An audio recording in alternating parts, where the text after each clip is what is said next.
RBSC Hindi ज्ञान के इस भाग में आप सभी का बहुत बहुत स्वागत है। आज हम हिंदी साहित्य के अंतर्गत कवि रहीम के परिचय एवं उनकी व्याख्याओं का अध्ययन करेंगे।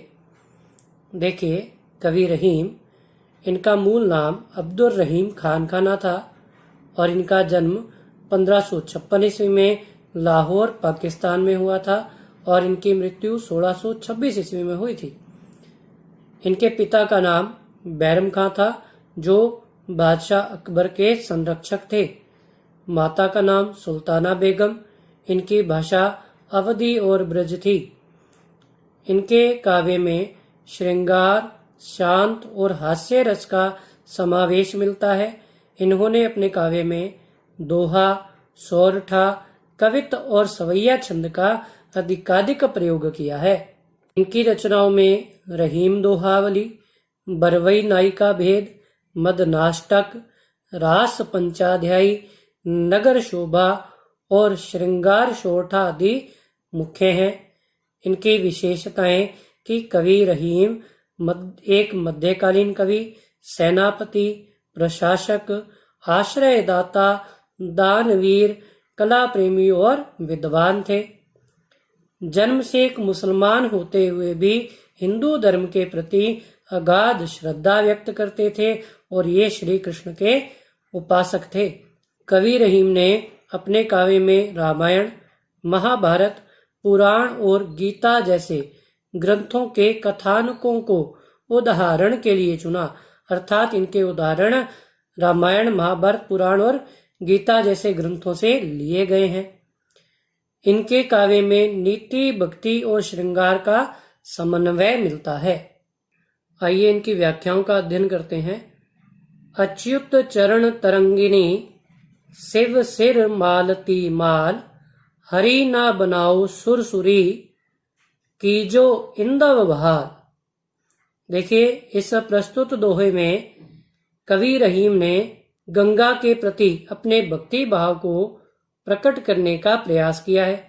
देखिए, अच्युत का अर्थ है श्री हरि विष्णु, चरण अर्थात चरणों से, तरंगिणी अर्थात निकलने वाली, शिव अर्थात भगवान शिव, सिर मालती माल कि भगवान शिव के सिर पर मालती फूलों की माला के समान, हरि अर्थात श्री हरि विष्णु, सुरसुरी अर्थात गंगा, की जो इंदव बाल, इंदव बाल का अर्थ है इंदव अर्थात चंद्रमा, बाल अर्थात मस्तक, कि जिसके मस्तक पर चंद्रमा सुशोभित है। देखिए क्या कहते हैं कवि रहीम कि अच्युत चरण तरंगिनी, कि हे गंगा, आप श्री हरि विष्णु के चरणों से निकलने वाली हैं। शिव सिर मालती माल, और भगवान शिव के सिर पर मालती फूलों की माला के समान सुशोभित हैं। हरि ना बनाओ सुरसुरी, कि मेरी मृत्यु के उपरांत अथवा मेरा उद्धार करते समय आप मुझे श्री हरि विष्णु ना बनाएं। कीजो इंदव भाल, कि आप मुझे शिव का रूप दें, ताकि मैं आपको चरणों में स्थान ना देकर आपको अपने सिर पर सुशोभित कर सकूं, सिर पर स्थान दे सकूं। देखिए, विशेष में कहा जा सकता है कि यहाँ अनुप्रास अलंकार का प्रयोग हुआ है। शिव सिर मालती माल। देखिए, अमी पियावत मान बिनु, रहीमन मोही ना सुहाए, मान सहित मरीबो बलो, जो विष दे बुलाए। देखिए, इस दोहे के माध्यम से कवि रहीम ने मान सम्मान के महत्व को वर्णित किया है। अर्थात उन्होंने यह कहा है कि जहां मान सम्मान मिले वहीं जाना चाहिए। अमी पियावत, अमी अर्थात अमृत, पियावत अर्थात पिलाना, मान बिनु मान सम्मान के बिना, रहीमन मोही, मोही यानी मुझे, ना यानी नहीं, सुहाय यानी कि अच्छा लगता, मान सहित और मान सम्मान के साथ, मरीबो बलो मरना अच्छा है, जो विष दे बुलाए, जो विष अर्थात विष, बुलाए यानी बुलाकर, दे यानी दे, कि यदि कोई व्यक्ति मान सम्मान के बिना अमृत पान भी करा दे तो वह मुझे अच्छा नहीं लगता, परंतु इसके विपरीत यदि कोई व्यक्ति मान सम्मान के विष पिला दे तो वह मेरे लिए अच्छा है।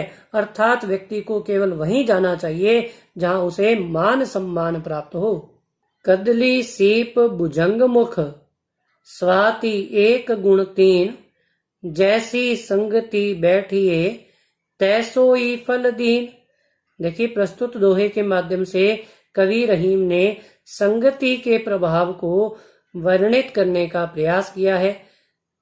देखिए, कदली अर्थात केला, सीप अर्थात सीपी, भुजंग अर्थात सर्प। स्वाति, स्वाति नक्षत्र की बूंद, कि स्वाति नक्षत्र की एक बूंद जिसके भिन्न भिन्न परिणाम होते हैं। कवि रहीम कहते हैं कि स्वाति नक्षत्र की बूंद यदि केले के मुख पर पड़ती है तो कपूर का निर्माण करती है, यदि सीप के मुख में पड़ती है तो मोती का निर्माण करती है, और यदि सर्प के मुख में पड़ती है तो विष का निर्माण करती है। अर्थात व्यक्ति की जैसी संगति होती है उसे उसी के अनुरूप परिणाम प्राप्त होते हैं। अतः व्यक्ति को सोच समझकर संगति करनी चाहिए। कही रहीम संपत्ति सगे, बनत बहुत बहुरीति, विपत्ति कसोटी जे कसे, ते ही सांचे मीत। देखिए, संपत्ति अर्थात संपत्ति रहने पर, सगे अर्थात सगे संबंधी, बनत यानी बनते हैं, बहुत बहुरीति, बहुरीति का अर्थ अनेक प्रकार से, विपत्ति कसोटी, विपत्ति रूपी कसोटी पर, कसे का अर्थ है परखना, ते ही सांचे मीत। कवि रहीम ये कहते हैं कि संपत्ति के रहने पर अनेक प्रकार से लोग आकर हमारे मित्र बन जाते हैं, सगे संबंधी बन जाते हैं। विपत्ति कसोटी जे कसे, परंतु विपरीत समय आने पर विपत्ति रूपी कसोटी पर जो परखे जाते हैं वे ही सच्चे मित्र होते हैं। अर्थात विपत्ति के समय जो हमारी सहायता करे वही सच्चा मित्र है। काज परे कछु और है, काज सरे कछु और, रहीमन भंवरी के भये नदी सिरावत मोर। देखिए, प्रस्तुत दोहे के माध्यम से कवि रहीम ने व्यक्ति की स्वार्थपन की नीति की ओर संकेत करने का प्रयास किया है। काज परे अर्थात कार्य रहने पर अथवा मतलब रहने पर, कछु और है, कछु यानी कुछ, और अर्थात भिन्न व्यवहार, कि व्यक्ति का जब मतलब रहता है, स्वार्थ रहता है, तो उसके व्यवहार में परिवर्तन पाया जाता है। काज सरे कछु और कार्य सिद्ध हो जाने पर उसका व्यवहार भिन्न प्रकार का हो जाता है। रहीमन बमरी के भय, कवि रहीम कहते हैं यह स्थिति उसी प्रकार है जिस प्रकार विवाह के फेरे हो जाने पर, भय यानी हो जाने पर, नदी सिरावत मोर, की मोर अर्थात कलंगी, कि दुल्हा अपने सहरे पर सजाई जाने वाली कलंगी को विवाह के फेरे हो जाने के पश्चात नदी में बहा देता है। सिरावत का अर्थ होता है बहा देना, अर्थात व्यक्ति की स्वार्थपन की नीति यहाँ परिलक्षित की गई है। यहाँ आपके दृष्टांत अलंकार भी प्रयुक्त हुआ है। आगे देखिए, खैर खून खांसी खुशी, बैर प्रीति मदपान, रहीमन दाबे ना दबे, जानत सकल जहान। खैर अर्थात राजी खुशी, खून अर्थात हत्या, खांसी अर्थात रोग, खुशी अर्थात प्रसन्नता, बैर अर्थात शत्रुता, प्रीति अर्थात प्रेम, मदपान अर्थात मध्य वस्तुओं का पान करना, मध्य व्यसन लेना। रहीमन दाबे ना दबे, दाबे अर्थात छिपाए, ना यानी नहीं, दबे अर्थात छिपे, जानत यानी कि जानना, सकल अर्थात संपूर्ण, जहान अर्थात संसार। देखिए, कवि रहीम इसमें कहते हैं कि कुछ चीजें ऐसी होती हैं जो छिपाए नहीं छिपती, जिस प्रकार किसी की राजी खुशी, हत्या करना, रोग आदि, किसी की प्रसन्नता, किसी से प्रेम और किसी से शत्रुता, अथवा मध्य व्यसन का पान करना आदि चाहे कितना ही छिपाने का प्रयास किया जाए, छिपाए नहीं छिपते और यह सारा संसार इन्हें देखते ही जान जाता है। देखिए यहाँ आपके अनुप्रास अलंकार भी प्रयुक्त हुआ है। जो रहीम उत्तम प्रकृति का करी सकत कुसंग, चंदन विष व्यापत नहीं लपटे रहत भुजंग। उत्तम अर्थात सज्जन, प्रकृति अर्थात स्वभाव, करी अर्थात करना, का अर्थात क्या, सकत यानी सकना, कुसंग यानी कुसंगति। कवि रहीम कहते हैं कि सज्जन स्वभाव के व्यक्ति का कुसंगति कुछ भी अहित नहीं कर सकती। जिस प्रकार चंदन विष व्यापत रही कि चंदन के वृक्ष पर सर्प लिपटे रहते हैं, परंतु सर्प के विष का चंदन के वृक्ष पर कोई प्रभाव नहीं पड़ता, उसी प्रकार सज्जन व्यक्ति की संगति और स्वभाव पर बुरी संगति का कदापि कोई प्रभाव नहीं पड़ता। जो रहीम गति दीप की, कुल कपूत गति सोए, बारे उजियारो करे, बड़े अंधेरो होए। देखिए प्रस्तुत दोहे के माध्यम से कवि रहीम ने कुल के कपूत के स्वभाव को प्रदर्शित करने का प्रयास किया है।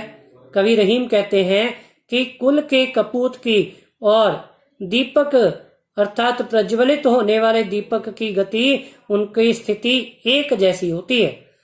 बारे ही उजियारो करे। देखिए बारे यहाँ पर श्लिष्ट शब्द है, इसके दो अर्थ प्रयुक्त हुए हैं।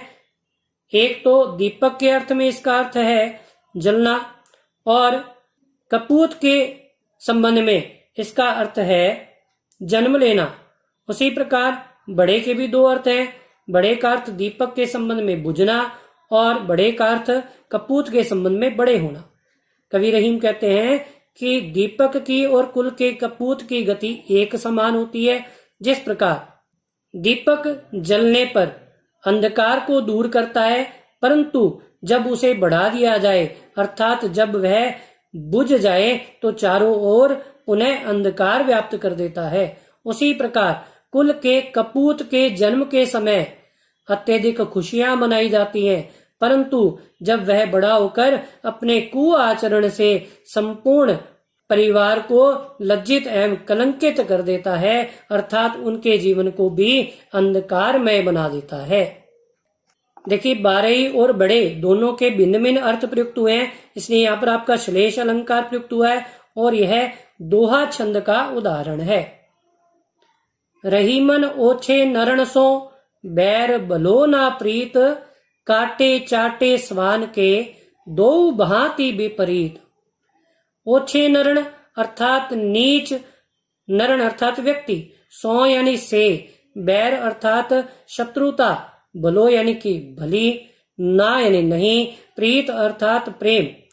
कवि रहीम ये कहते हैं कि हमें नीच व्यक्तियों से सदैव दूरी बनाकर रहना चाहिए, कि नीच व्यक्ति से ना तो शत्रुता अच्छी है और ना ही उनसे प्रेम अच्छा है। जिस प्रकार स्वान अर्थात कुत्ता, यदि कुत्ते को दुत्कारा जाए तो कुत्ता काटने के लिए दौड़ता है, परंतु जब उसे पुचकारा जाए, उससे स्नेह किया जाए तो वह चाटता है। अर्थात दोनों ही स्थितियां व्यक्ति के लिए विपरीत अथवा दुष्कर होती हैं, दोनों के ही परिणाम घातक होते हैं। अर्थात नीच व्यक्ति से ना तो प्रेम अच्छा है और ना ही शत्रुता अच्छी है। रहीमन धागा प्रेम का मत तोड़ो चटकाए, चटकाए अर्थात चटकाकर, गर्व घमंड और क्रोध से, टूटे से फिर ना जुड़े, जुड़े गांठ पड़ जाए। कवि रहीम कहते हैं कि प्रेम रूपी स्वभाव में, प्रेम के आचरण में क्रोध और अहंकार को स्थान नहीं देना चाहिए। प्रेम रूपी धागा, कवि रहीम कहते हैं कि प्रेम रूपी धागा बड़ा सहेज कर रखना चाहिए, प्रेम के स्वभाव को सहेज कर रखना चाहिए। मत तोड़ो चटकाए, और उसे क्रोध अहंकार अथवा गर्व घमंड के भावों से तोड़ नहीं देना चाहिए। टूटे से फिर ना जुड़े, कि जब यह प्रेम रूपी धागा टूट जाता है तो वह टूटने के पश्चात उन्हें नहीं जुड़ता, जुड़े गांठ ही पड़ जाए, और जुड़ने के पश्चात भी उसमें शंका रूपी गांठ का निर्माण हो जाता है, अर्थात एक दूसरे के प्रति शंकाओं के भेद व्यक्ति के मन में घर कर जाते हैं। रहीमन पानी राखिए, बिनु पानी सब सून, पानी गए ना उबरे, मोती मानस चून। देखिए, इसमें कवि रहीमदास ये कहने का प्रयास करते हैं कि व्यक्ति को अपना मान सम्मान बनाए रखना चाहिए। रहीमन पानी राखिए अर्थात व्यक्ति को अपनी इज्जत बनाए रखनी चाहिए। बिनु पानी सब सून, और मान सम्मान के बिना, इज्जत के बिना व्यक्ति की जिंदगी, व्यक्ति का जीवन निरर्थक है। पानी गए ना उबरे, मोती मानस चून, कि जिस प्रकार पानी मोती की चमक के लिए उत्तरदायी होता है, जिस प्रकार मनुष्य के लिए पानी उसकी इज्जत होती है, और चून अर्थात आटा अथवा चूना, जब तक आटे अथवा चूने में जल विलीन ना किया जाए तो उसका प्रयोग नहीं कर सकते। अर्थात इसी प्रकार व्यक्ति को अपना मान सम्मान बनाए रखना चाहिए। मान सम्मान के बिना व्यक्ति के जीवन का कोई महत्व नहीं होता। देखिए, ये आपका श्लेष अलंकार का उदाहरण है। प्रीतम छवि नैनन बसी, पर छवि कहाँ समाए, भरी सराय रहीम लखी, पथिक आप फिर जाए। प्रस्तुत दोहे में कवि रहीम ने अपने आराध्य के प्रति एक निष्ठता के भाव को अभिव्यक्त करने का प्रयास किया है। कवि रहीम कहते हैं कि मेरे प्रियतम की छवि मेरे नेत्रों में बसी हुई है, पर छवि कहाँ समाए। पर छवि किसी अन्य की छवि, किसी अन्य का प्रतिबिंब भला उनमें कैसे समा सकता है। भरी सराय रहीम लखी, पथिक आप फिर जाए, कि जिस प्रकार भरी हुई सराय में किसी अन्य पथिक के आ जाने पर उसे पुनः लौटना ही पड़ता है, उसी प्रकार मेरे नेत्रों में मेरे प्रियतम अर्थात मेरे आराध्य की छवि बसी हुई है, अतः उसमें किसी अन्य को कोई स्थान नहीं मिल सकता। यो रहीम जस होत है, उपकारी के संग, बांटन वारे के लगे, जो मेहंदी के रंग। देखिए, प्रस्तुत दोहे में कवि रहीम ये कहते हैं कि उपकारी अर्थात परोपकारी या सज्जन व्यक्ति के साथ रहने से लाभ ही होता है। यो अर्थात इस प्रकार, जस यानी यश, होत है यानी होता है, उपकारी के संग अर्थात सज्जन व्यक्ति के साथ रहने से यश की प्राप्ति होती है। बांटन वारे के लगे, जो मेहंदी के रंग, कि जिस प्रकार मेहंदी को पीसने वाला जो व्यक्ति होता है उसके हाथों में स्वतः ही मेहंदी का रंग चढ़ जाता है, अर्थात परोपकारी व्यक्ति के साथ रहने से सदैव प्रसन्नता और यश की प्राप्ति होती है। यहाँ आपके उदाहरण अलंकार का प्रयोग किया गया है। बिगड़ी बात बने नहीं, लाख करे किन कोए, रहीमन फाटे दूध को, मथे ना माखन होए। कवि रहीम कहते हैं कि हमें सदैव सोच समझकर अपनी वाणी का प्रयोग करना चाहिए। बिगड़ी बात बने नहीं, कि जिस प्रकार बात के बिगड़ जाने पर उसे पुनः संवारा नहीं जा सकता। लाख करे किन कोय, कि चाहे उसे संवारने के लिए लाखों अथवा करोड़ों यत्न ही क्यों ना कर लिए जाएं।